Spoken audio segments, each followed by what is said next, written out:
گناہوں کی نہیں جاتی ہے عادت یا رسول اللہ، گناہوں کی نہیں جاتی ہے عادت یا رسول اللہ، تمہیں اب کچھ کرو ماہ رسالت یا رسول اللہ، گناہوں کی نہیں جاتی ہے عادت یا رسول اللہ، میں بچنا چاہتا نحمدہ ونصلی ونسلم علی رسولہ الکریم، اما بعد فاعوذ باللہ من الشیطان الرجیم، بسم اللہ الرحمن الرحیم۔ ربنا وبعث فیہم رسولا منہم یتلو علیہم آیاتک ویعلمہم الکتاب والحکمت ویزکیہم انک انت العزیز الحکیم۔ آمنت باللہ صدق اللہ العظیم وصدق رسولہ النبی الامین المختار الکریم، ونحن علی ذلک لمن الشاہدین والشاکرین والحمد للہ رب العالمین۔ اللہم صلی وسلم وبارک علی سیدنا و مولانا محمد وعلی آلہ واصحابہ وبارک وسلم، صلاۃ و سلاما دائما علیک وعلی آلک واصحابک یا رسول اللہ صلی اللہ تعالی علیہ وسلم۔ عزیزان ملت اسلامیہ، محترم ناظرین و سامعین کرام، قرآن کریم کی جس آیت مبارکہ کو تلاوت کرنے کا میں نے شرف حاصل کیا، اللہ تبارک و تعالیٰ کا ارشاد پاک ہو رہا ہے، جس کا معنی اور مفہوم یہ ہے: اے ہمارے رب، اور ان میں انہی میں سے ایسے رسول کو بھیج جو ان پر تیری طرف سے نازل ہونے والی آیتوں کو تلاوت کریں اور ان کو کتاب و حکمت کی تعلیم دیں اور ان کا تزکیہ کریں، بے شک تو ہی زبردست حکمت والا ہے۔ اسی معنی اور مفہوم کے تحت حضور پاک صلی اللہ تعالیٰ علیہ وسلم کی تعلیمات کی روشنی میں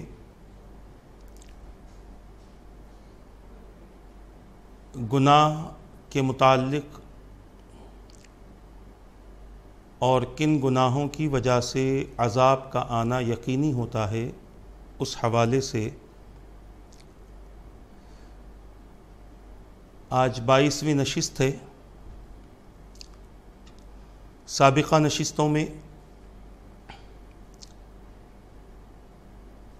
امانت کے متعلق کہ جس میں خیانت کی وجہ سے عذاب کا آنا یقینی ہوتا ہے، حضور پاک صلی اللہ تعالی علیہ وسلم کے فرمان مبارک کی روشنی میں سلسلہ وار آپ حضرات گفتگو سماعت کر رہے ہیں۔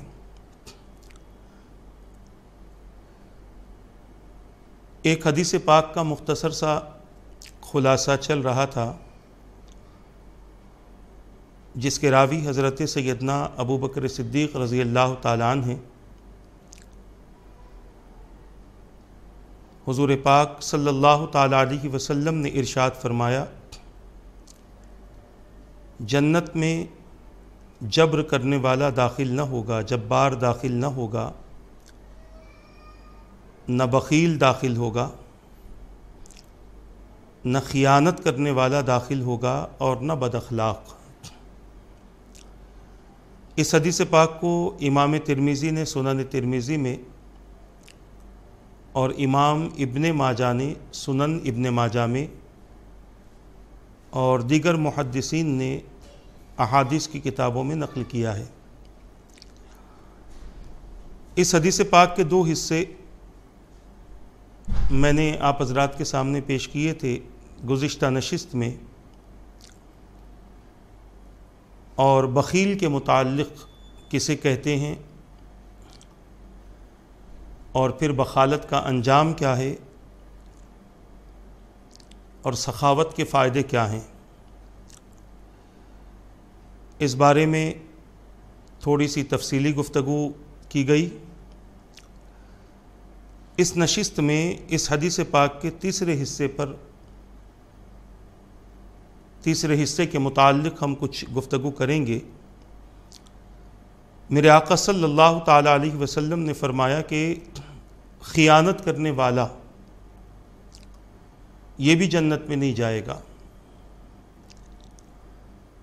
قرآن کریم پڑھتے ہیں تو ہمیں قرآن کریم سے یہ پتہ چلتا ہے کہ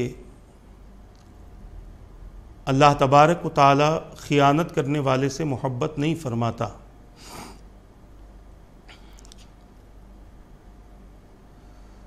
اور خیانت کرنے والے کے بارے میں یہاں پر یہ بتایا گیا کہ خیانت کرنے والا جنت میں نہیں جائے گا۔ اور خیانت کیا ہے اس کے متعلق آپ حضرات کو علم ہو گیا ہے کہ کسی بھی معاملات میں چاہے وہ کسی حوالے سے ہو، اس میں کسی قسم کی کمی کرنا یہ خیانت ہے، چاہے وہ دولت کی بات ہو، تجارت کی بات ہو، زمین و جائیداد کی بات ہو، رشتہ داری کی بات ہو، علم کی بات ہو، اولاد کے تعلق سے ہو، چاہے کسی تعلق سے ہو، اس میں کسی قسم کی کمی کرنا اس کو خیانت کہتے ہیں۔ اور خیانت کرنے والا دنیا میں لوگوں کی زبانوں سے ذلت کے ساتھ میں ذکر کیا جائے گا،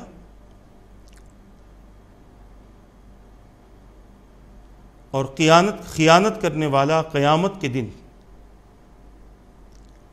بہت بڑا مفلس، بہت بڑا محتاج ہوگا۔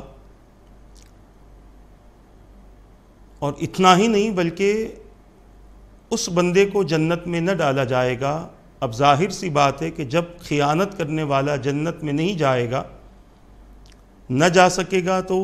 یہ یقین کرنا پڑے گا کہ خیانت کرنے والے کو جہنم میں ڈالا جائے گا۔ جہنم بہت بری جگہ، بہت برا ٹھکانہ ہے۔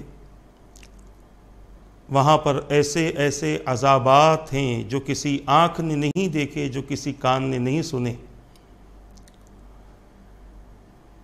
اور ان عذابات کا ذکر رسول پاک صلی اللہ تعالیٰ علیہ وسلم نے احادیث کے ذریعے ہمارے سامنے کر دیا ہے، تاکہ امتی اور اللہ کے بندے اپنے آپ کو ان تمام گناہوں سے، ان تمام غلطیوں سے محفوظ رکھیں جن کے سبب بندے کو جہنم میں ڈالا جائے گا۔ اسی میں رسول پاک صلی اللہ تعالیٰ علیہ وسلم نے چوتھی بات فرمائی کہ بدخلق یعنی بد اخلاق، اس کو بھی جنت میں نہیں ڈالا جائے گا، بلکہ اپنی بد اخلاقی کی وجہ سے یہ اپنا ٹھکانہ جہنم بنائے گا۔ بدخلق یعنی بد اخلاق، اس کا اپوزٹ ورڈ ہوتا ہے اخلاق۔ حضور پاک صلی اللہ تعالیٰ علیہ وسلم اس فرشگیتی پر اپنی امت کو اخلاق کی تعلیم دینے کے لیے تشریف لائے۔ اور یہاں پر ایک بات میں آپ کو بتا دوں کہ ہر چیز کا ہم نے صرف ایک ہی مطلب نکال رکھا ہے، اس کے بعد ہمیں بہت ساری ایسی چیزیں ہیں جو ہماری سمجھ کے باہر ہوتی ہیں۔ اب اگر کسی سے ہم پوچھیں کہ اخلاق کسے کہتے ہیں، تو کہنے والے یہ کہتے ہیں کہ لوگوں سے ملاقات ہو، مل کر مسکرائیں، اس کا نام اخلاق ہے۔ یقیناً اس کا نام اخلاق ہے، مگر اس کے علاوہ اخلاق کا مفہوم بہت زیادہ وسیع ہے، بہت وسیع مفہوم ہے اخلاق کا۔ کہ جہاں ہم لوگوں کے ساتھ مسکرا کر ملتے ہیں، اس کو اخلاق کہا جاتا ہے، وہیں پر بندے کے اخلاق اس کے اعمال سے، اس کے کردار سے، اس کے لباس سے، اس کے معاملات سے ظاہر ہوتے ہیں۔ آج ہم نے ایک مختصر سی چیز کو اخلاق کا نام دے دیا، مگر اسلام نے اخلاق کو ایک الگ انداز سے ہمارے سامنے پیش کیا ہے۔ کبھی کبھی کسی کو معاف کر دینا یہ بھی اخلاق کا ایک حصہ ہے، کبھی کسی کی ضرورت کو پورا کر دینا یہ بھی اخلاق کا ایک حصہ ہے، بے پڑھوں کو تعلیم دینا یہ بھی اخلاق کا ایک حصہ ہے، پریشان حالوں کی مدد کرنا یہ بھی اخلاق کا ایک حصہ ہے۔ اخلاق صرف ایک چیز کا نام نہیں ہے، بلکہ اخلاق انسان کے اعمال سے بھی ظاہر ہوتے ہیں اور انسان کے افعال اور اس کے کردار سے بھی ظاہر ہوتے ہیں۔ تو جہاں اچھے اخلاق میرے آقا صلی اللہ تعالیٰ علیہ وسلم کے ایک فرمان کی روشنی میں کہ میرے آقا نے فرمایا کہ مجھے اخلاق کے تکمیلے کے لیے بھیجا گیا ہے، یعنی اخلاق کی تعلیم دینے کے لیے بھیجا گیا ہے، اور ایک موقع پر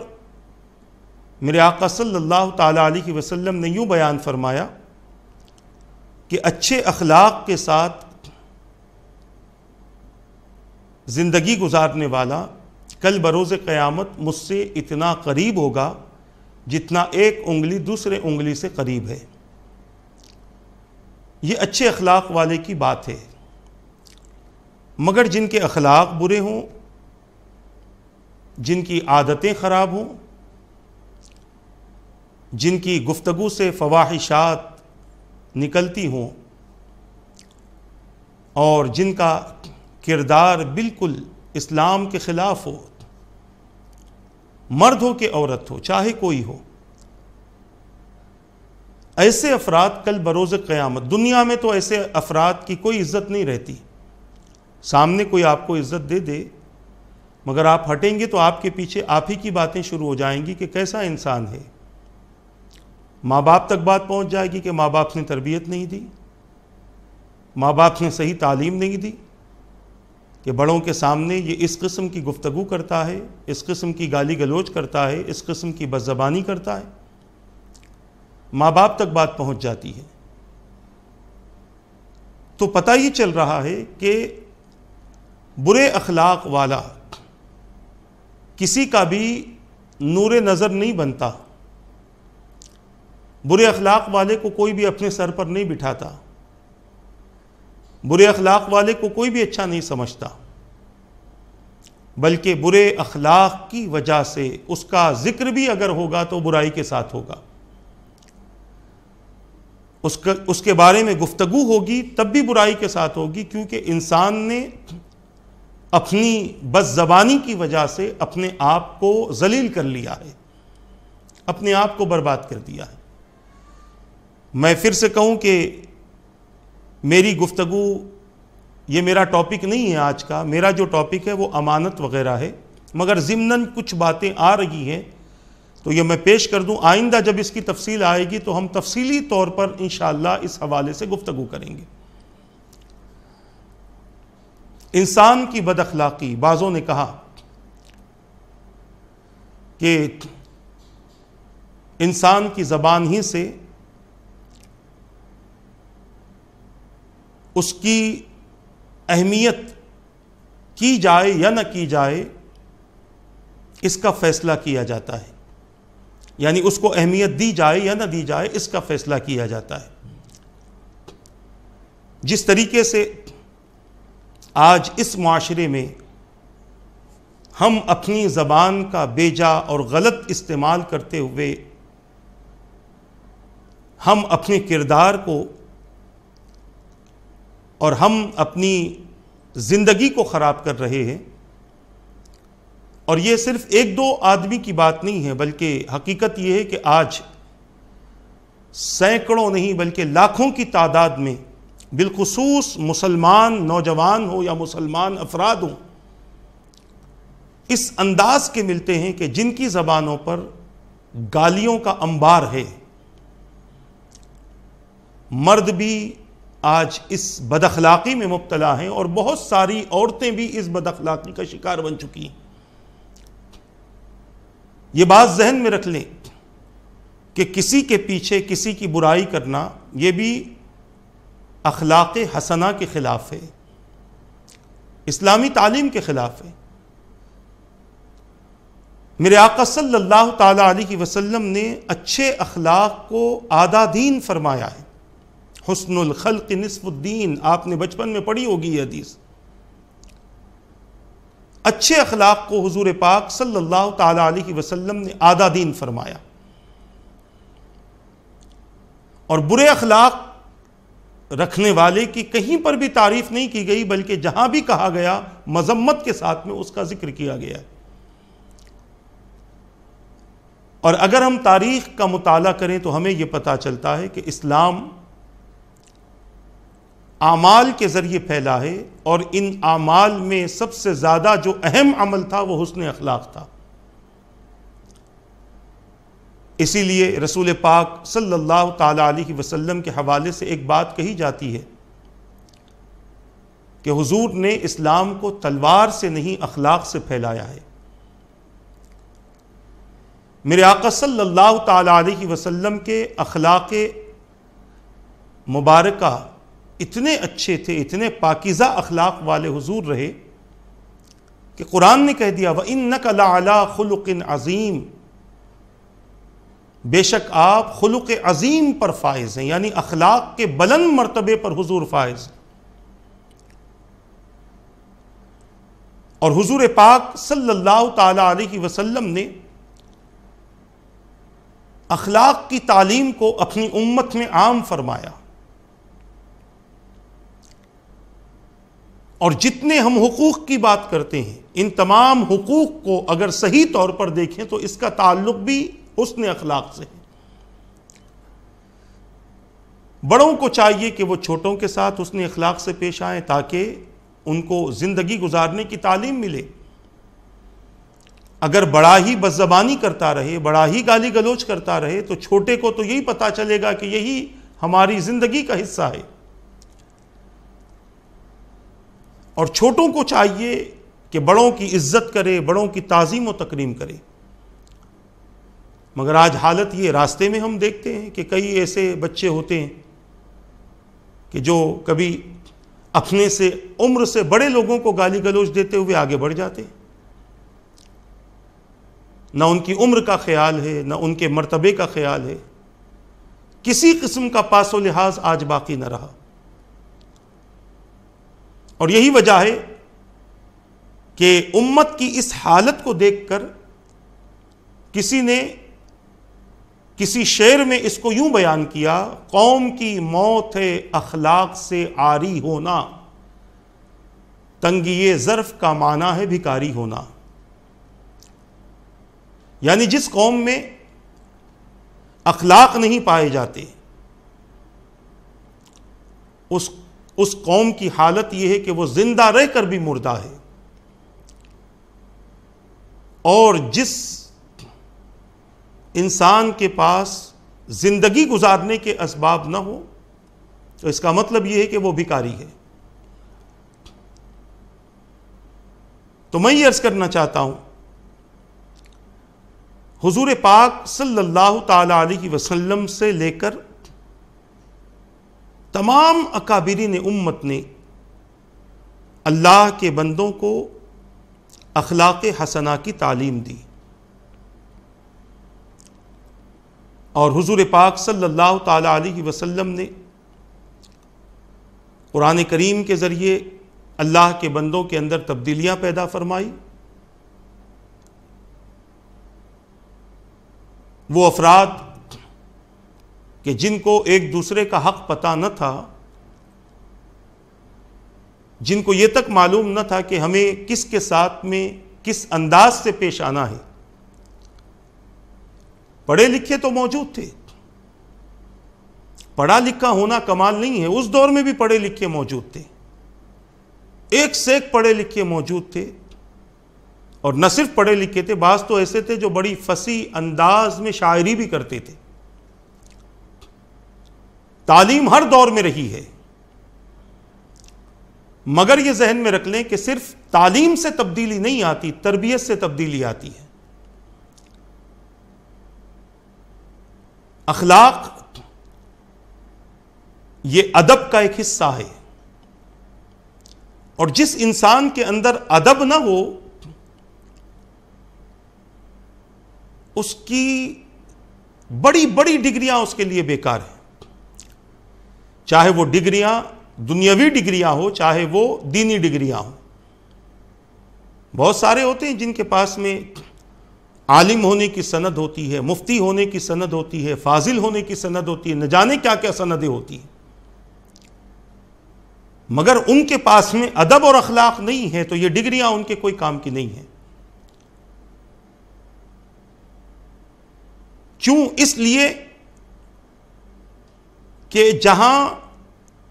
تعلیم ہو وہاں اخلاق اور ادب ہو ضروری نہیں، مگر جہاں ادب ہو وہاں اخلاق اور تعلیم ضرور ہوتی ہے۔ آج ہماری تربیت گاہیں ویران ہو چکی ہیں، ماں باپ کے پاس اتنا وقت نہیں ہے کہ وہ اپنی اولاد کو صحیح تربیت دے۔ جہاں ہماری زندگی کو سنوارا جاتا تھا، ہماری زندگی کو پاکیزہ بنایا جاتا تھا، ہماری زندگی کو بااخلاق بنایا جاتا تھا،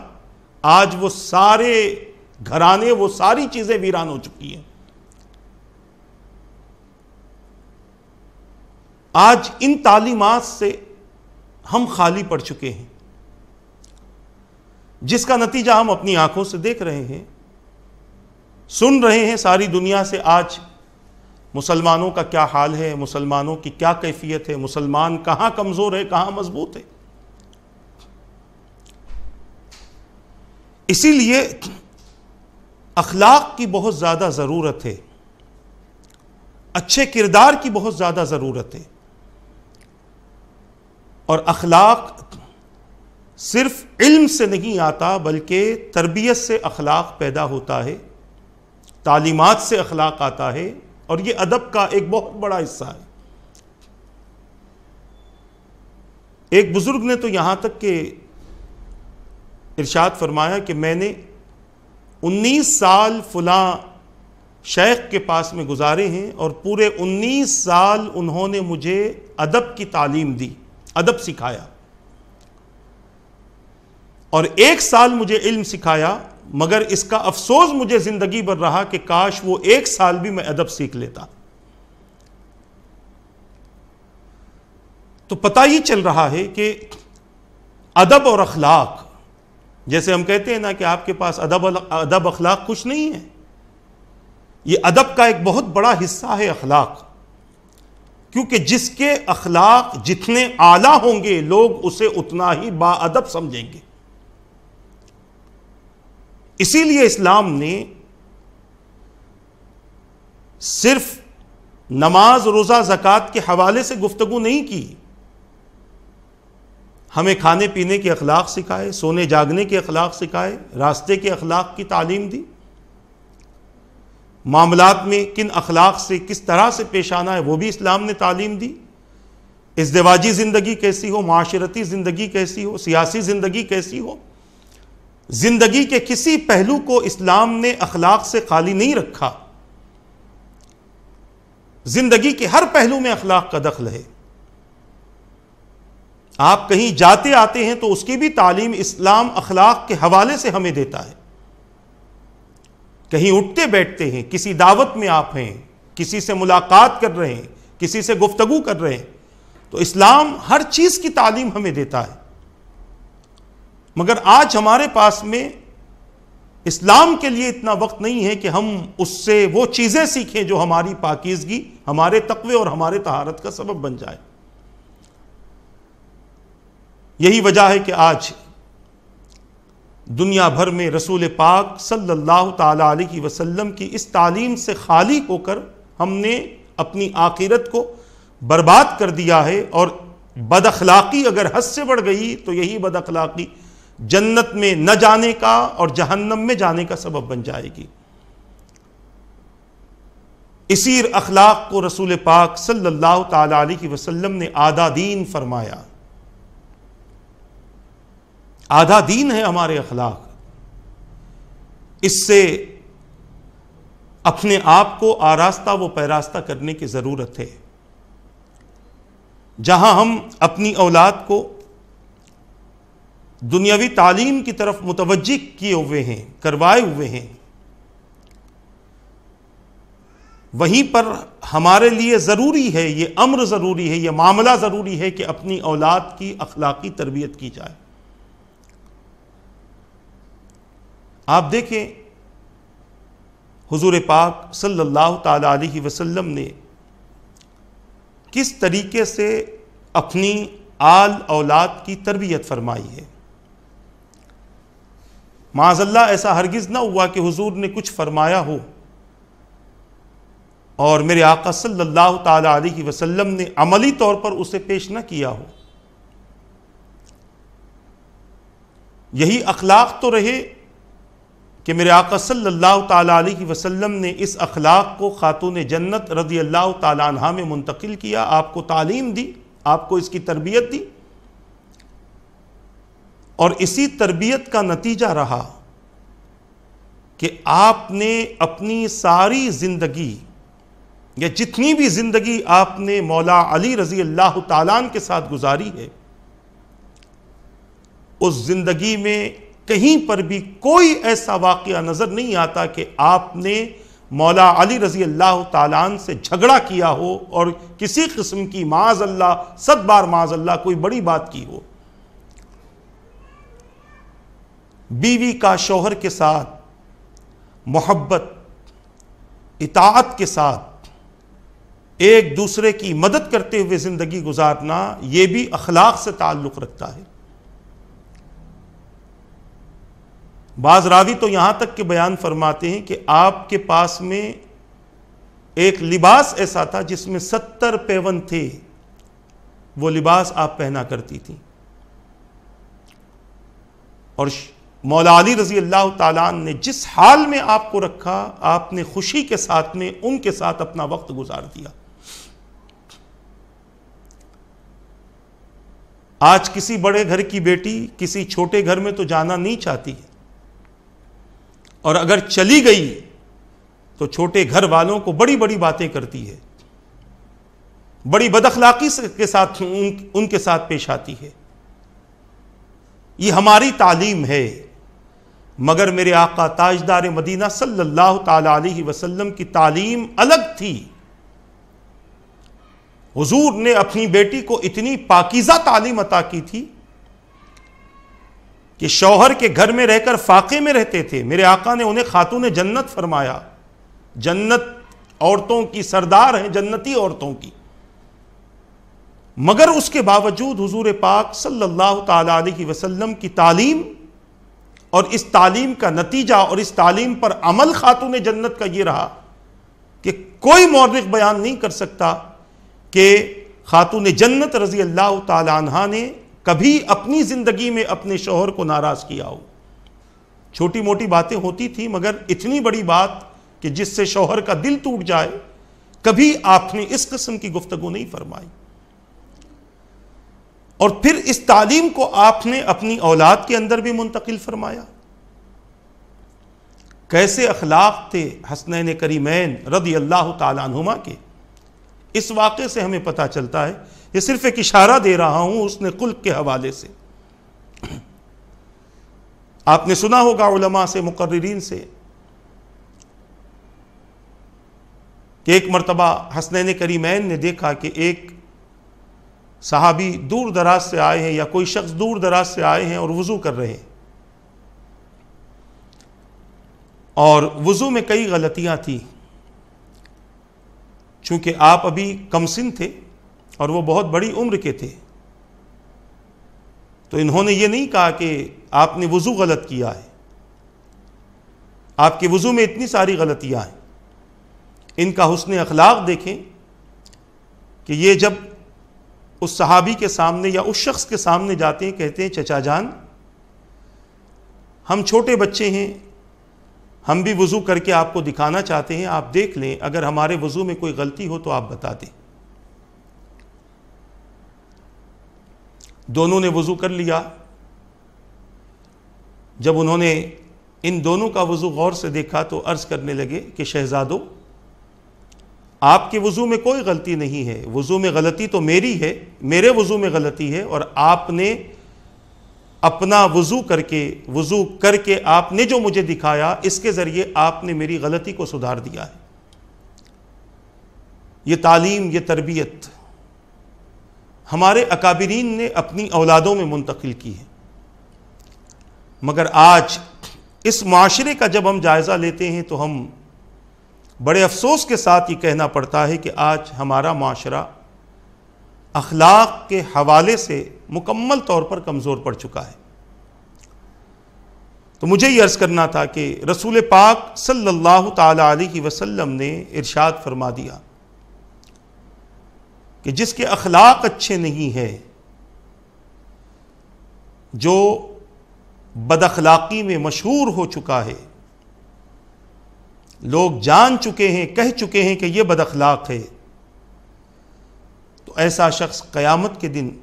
جنت میں داخل نہ ہو سکے گا، ایسے شخص کو اللہ تعالیٰ جنت میں داخل نہیں فرمائے گا۔ یہ 4 باتیں تھیں جس کا تھوڑا سا مختصر سا خلاصہ بھی ہوا، تھوڑی سی تفصیل بھی ہوئی، موقع اور محل کے حساب سے، ضرورت کے حساب سے کچھ تفصیل آپ کے سامنے بیان کی گئی۔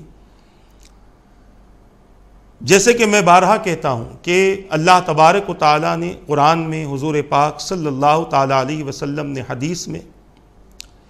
پھر صحابہ نے قرآن کریم کی ان آیات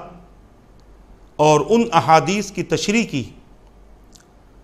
اور اپنے علم کے مطابق حضور پاک صلی اللہ تعالیٰ علیہ وسلم کے فرامین کی تشریح کرتے ہوئے کچھ اضافہ فرمایا۔ اسی طرح مفسرین نے بھی یہ کام کیا، محدثین نے بھی یہ کام کیا، محققین نے بھی یہ کام کیا، اکابرین امت نے، سلف صالحین نے یہ کام کیا، اور جس طریقے سے اللہ کے بندوں کے اعمال کو سدھارا جا سکتا ہے، واقعات کے ذریعے قرآن و احادیث کی تفصیل اور اس کی تشریح بیان کرتے ہوئے اللہ کے بندوں تک صحیح تعلیمات کو انہوں نے پہنچایا۔ ایک اللہ کے برگزیدہ بندے فرماتے ہیں کہ مکر، دھوکہ اور خیانت دوزخ میں ہیں، اور مکر اور خیانت مومن کے اخلاق میں سے نہیں ہیں۔ 3 باتیں آپ نے بیان فرمائی۔ ایک بات جو ہماری گفتگو کا حصہ ہے، اور 2 باتیں ہیں کہ مکر کے معنی مکاری کرنے والا کہہ دیجئے، غیر غلط باتیں کر کے اپنے باتوں میں پھنسانے والا کہہ دیجئے، اور پھر اس کے علاوہ دھوکے باز، دھوکہ دینے والا۔ ایک تو غیر غلط باتیں کر کے اپنی باتوں میں پھنسانے والا، اور دوسرا دھوکہ دینے والا، اور تیسرا خیانت۔ یہ تینوں عمل وہ ہیں کہ جو دوزخ میں ہیں، اور اس کے کرنے والے بھی دوزخ میں ہیں۔ اللہ کے بندوں کے ساتھ مکاری سے پیش آنا یہ اللہ کی بہت بڑی نافرمانی ہے۔ اسی طرح اللہ کے بندوں کو دھوکہ دینا، جھوٹ بول کر یا کیسے بھی اپنی باتوں میں پھنسا کر، یہ دھوکہ اور یہ مکر، اور ان دونوں کے ساتھ میں اپنی زندگی گزارنے والا دوزخ میں ہے۔ اور خیانت کی سزا کوئی کم نہیں ہے، خیانت کرنے والا بھی دوزخی میں جائے گا، اور خیانت کرنے والا تو دوزخ کے بھیانک گڑھے میں گرے گا، جس کا بہت بڑا فاصلہ ہوگا۔ اور پھر فرماتے ہیں کہ مکر اور خیانت مومن کے اخلاق میں سے نہیں ہے۔ یعنی مومن نہ مکر کر سکتا ہے، نہ مومن خیانت کر سکتا ہے، کیونکہ اخلاق کا تقاضا یہ ہے کہ امانت کے ساتھ میں اور امانت کے ساتھ زندگی گزاری جائے، امین بن کر زندگی گزاری جائے، اور لوگوں کو غلط باتوں میں پھنسا کر نہیں بلکہ لوگوں کی صحیح رہبری کرتے ہوئے اپنی زندگی گزاری جائے۔ اور جو بندہ اس طرح سے زندگی گزارتا ہے وہ بندہ اپنے ایمان میں بھی مضبوط ہے اور اپنے اخلاق کے معاملے میں بھی مضبوط ہے۔ اس حدیث پاک کو امام حاکم نے مستدرک میں اور صاحب مکارم الاخلاق نے حدیث کی کتاب میں نقل فرمایا ہے۔ حضرت ابو ہریرہ رضی اللہ تعالیٰ عنہ بیان کرتے ہیں، حضور پاک صلی اللہ تعالیٰ علیہ وسلم نے ارشاد فرمایا، عنقریب لوگوں پر ایک ایسا زمانہ آئے گا کہ جس میں سچے کو جھوٹا کہا جائے گا اور جھوٹے کو سچا کہا جائے گا، اور خیانت کرنے والے کو امانت دار کہا جائے گا اور امانت دار کو خیانت کرنے والا کہا جائے گا۔ ایسا زمانہ عنقریب لوگوں پر آئے گا، اور یہ زمانہ اگر ہم کہیں کہ یہ ہمارا ہی زمانہ ہے یا ہم سے پہلے بھی اس طرح کا دور گزر چکا ہے کہ جہاں پر لوگوں کی امانتیں محفوظ نہیں ہیں، جہاں سچ کہنے والے کی بات پر یقین نہیں کیا جاتا، جھوٹ کہنے والے سے لوگ مطمئن ہیں، دھوکہ دینے والے سے لوگ مطمئن ہیں، اور امانت دار انسان سے لوگ آج مطمئن نہیں ہیں۔ یہ زمانے کی تبدیلی ہوگی، لوگوں کی مزاج کی تبدیلی کی وجہ سے یہ زمانے کی تبدیلی ہوگی، اور آج ہم اس طرح کا زمانہ اپنی آنکھوں سے دیکھ رہے ہیں کہ جو بڑے دعوے کرتا ہے اپنے سچ ہونے میں، سچا ہونے میں، حالانکہ لوگ جانتے ہیں کہ یہ بہت بڑا دھوکے باز ہے، یہ بہت بڑا جھوٹا ہے، مگر اس کے باوجود اس کی تائید کر لیتے ہیں۔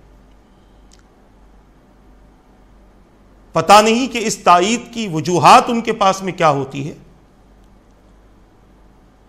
مگر حقیقت یہ ہے کہ جانتے ہیں یہ جھوٹا ہے، جانتے ہیں یہ دھوکے باز ہے، مگر اس کے باوجود اس کی تائید اس انداز سے کرتے ہیں کہ یہ سچا ہے۔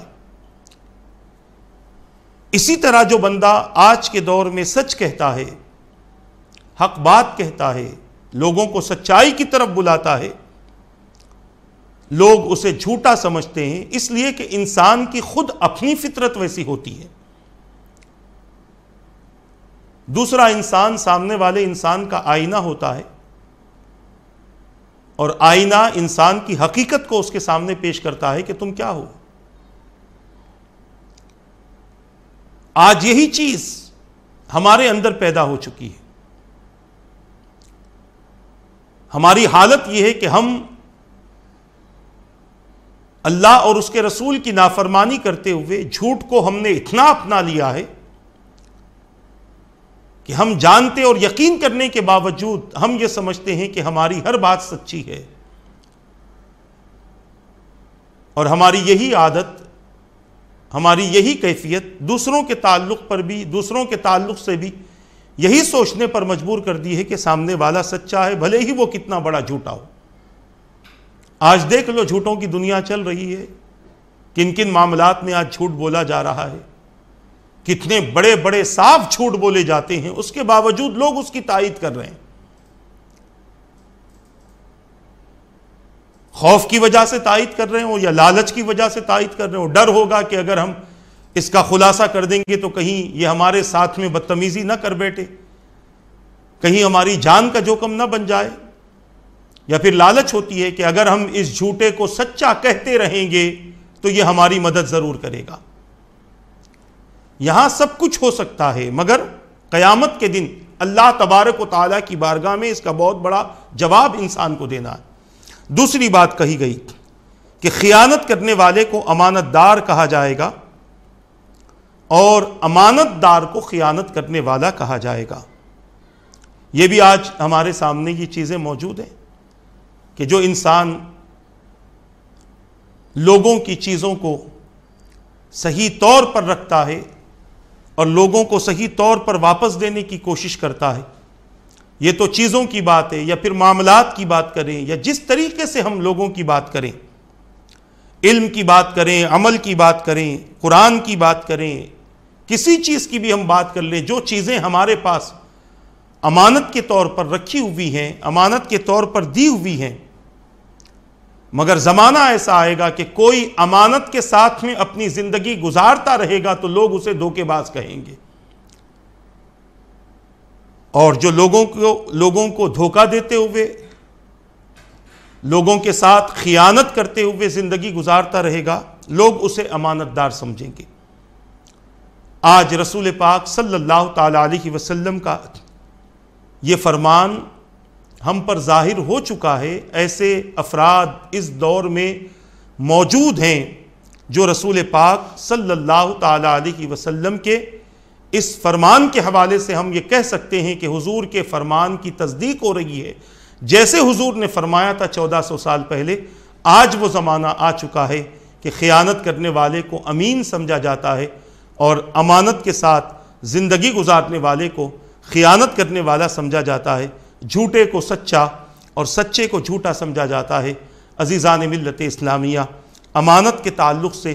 اور بھی احادیث ہیں اور انشاءاللہ ہم واقعات کا سلسلہ بھی اس حوالے سے شروع کریں گے اور امانت کی تفصیل بھی ہم آپ کے سامنے بتائیں گے کہ کیا کیا چیزیں امانت ہے اپنے علم کے مطابق، جو کچھ اللہ نے ہمیں علم دیا ہے اس حوالے سے اور بھی آپ حضرات کے سامنے گفتگو ہوتی رہے گی۔ اللہ تبارک و تعالیٰ سے دعا ہے کہ رب قدیر جو کچھ کہا گیا کہنے میں غلطی ہو تو اپنے حبیب کے صدقے معاف فرما دے۔